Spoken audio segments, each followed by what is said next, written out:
All right, everyone. So Eric Bischoff talked about comparing WWE and AEW on his show 83 Weeks. Here's what he said. I think it's unhealthy to compare AEW to anybody else.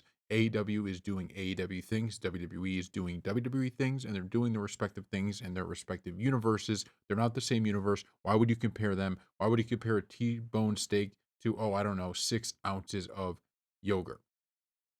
Okay. So I think Eric Bischoff, obviously he's taken a little bit of a jab at AEW here, but I think he makes a really, really good point, right? Which is I do think it's unfair to compare them to the WWE because they're not the same thing. Just because they're both in the wrestling business, right, doesn't mean that you should be holding them necessarily to the same standard.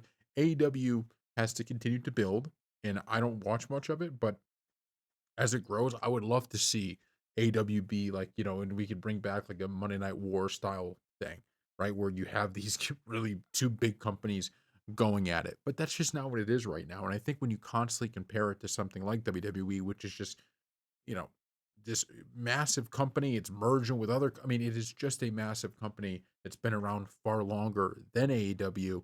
I think it does do it a little bit, a disservice. And right now, AEW just doesn't have that same, you know, just that same hit. It just doesn't. Like Eric Bischoff brought up on the show as well, that idea of like, the Cena heel turn. Like, is there truly anything that AEW could do that would have kind of the impact that the Cena heel turn had on not just WWE fans, but it was everywhere.